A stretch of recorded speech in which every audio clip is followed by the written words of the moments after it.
бачили, як воно, блядь, тут жити. Десь минут 20, мабуть, сидів, руки дрожали, хрестик цілував. Усім бажаю здоров'я. Сьогодні 1 червня, перший день літа, можна сказати. Ми їдемо зараз перевіряти бойову здатність наших розрахунків у район Часового Яра. То в цьому відео ви подивитесь, як виглядає зараз Часів Яр і що там взагалі відбувається. А їдемо ми зараз, нам видали Хаммер броньований. Ось туди їхати тільки на броньованій техніці. То давайте дивитись, що це у нас вийде за поїздочка. Выдалась возможность воспользоваться бронированным автомобилем. Такое бывает крайне редко, да? Да. Существует опасность переворота, бачишь?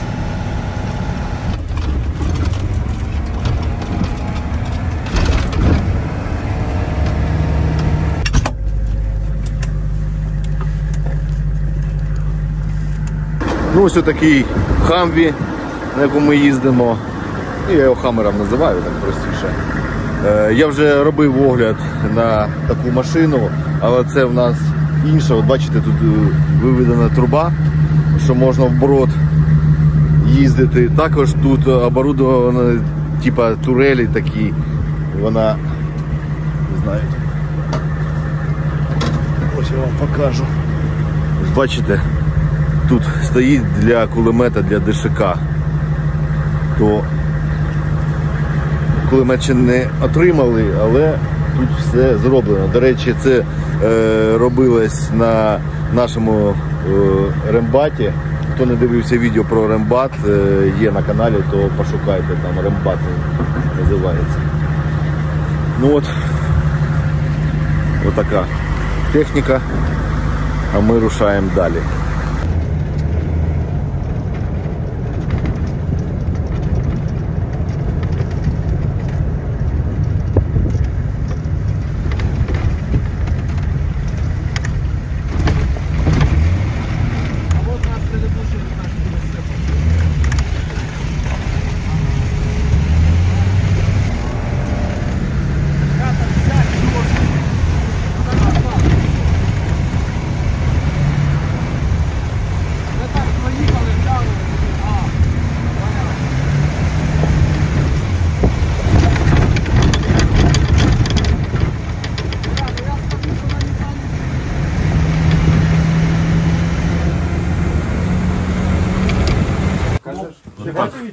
Хлопці живуть тут. Оце ви куди знався, так? Так. Це камера просто багато. Ви бачили, як воно, блядь, тут жити, блядь. Показує 100%, де я не підтримав, а потім починає підтримати. Так, вот так у нас тут чаек сейчас будет.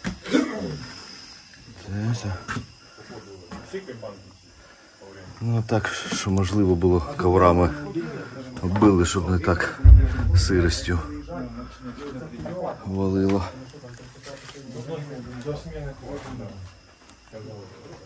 По різним підвалам, по різним домам.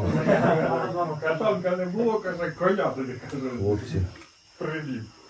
спостережні такі пункти. Подвал туди далі, можна туди тянеться, так?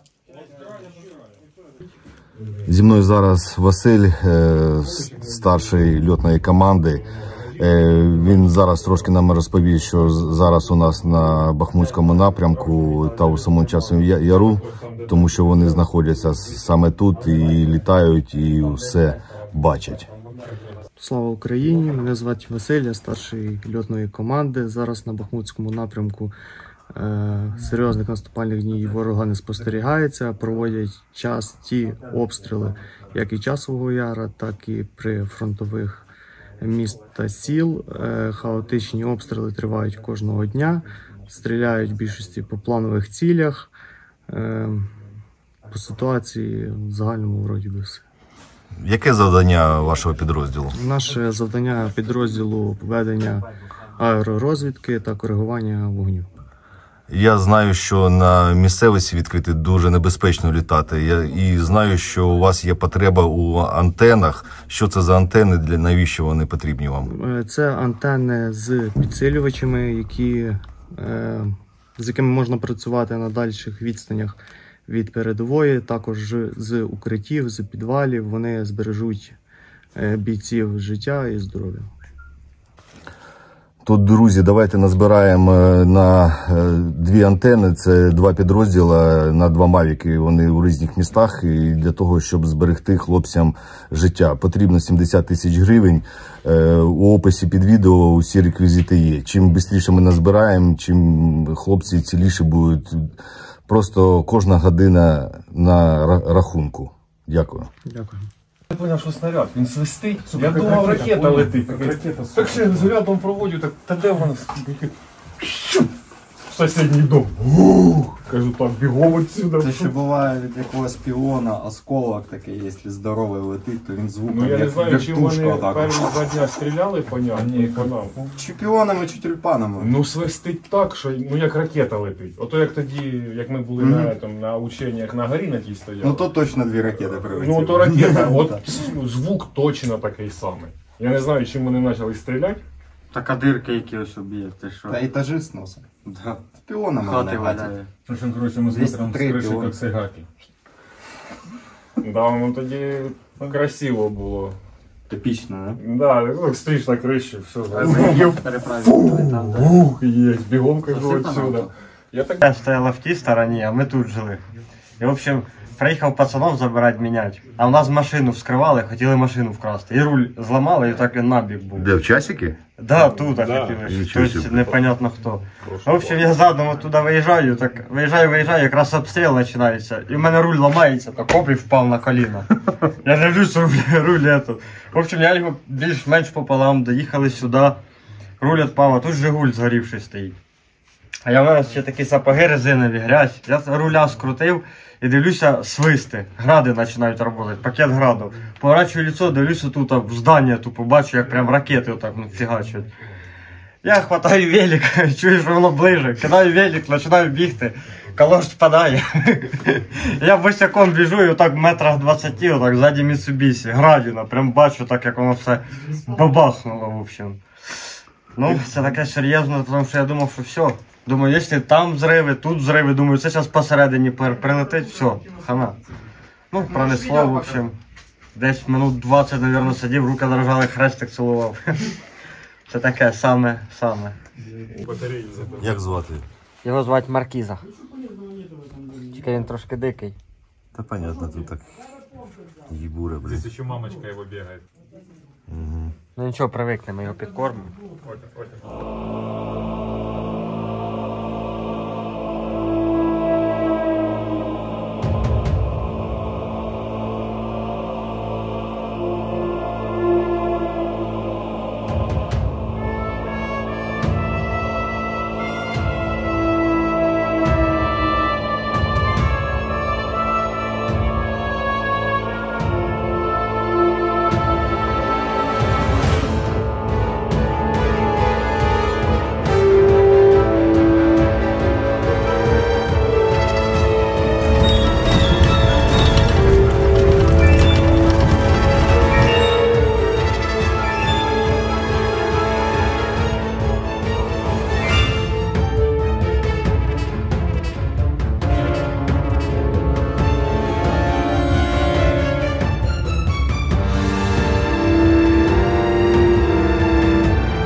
Місто Часів Яр, як ви бачите, він вже перетворюється просто вже на ландшафт, який зараз у Бахмуті.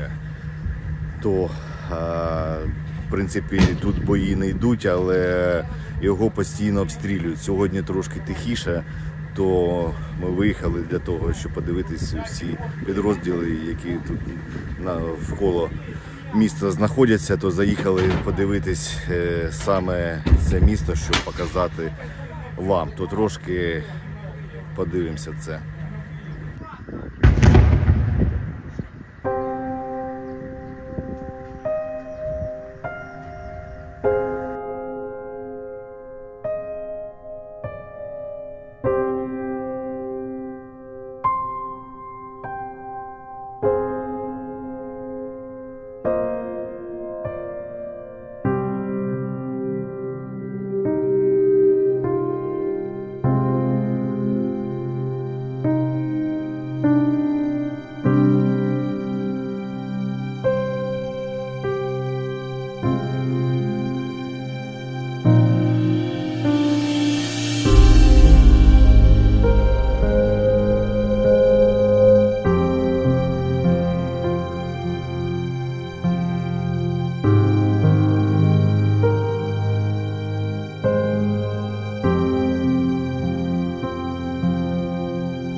ми проїхались по Часовому Яру.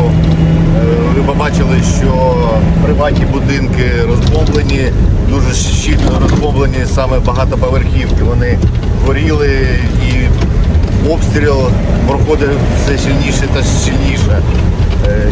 Нічого живого практично тут не залишилось, а ворог продовжує обстріли своєю артилерією.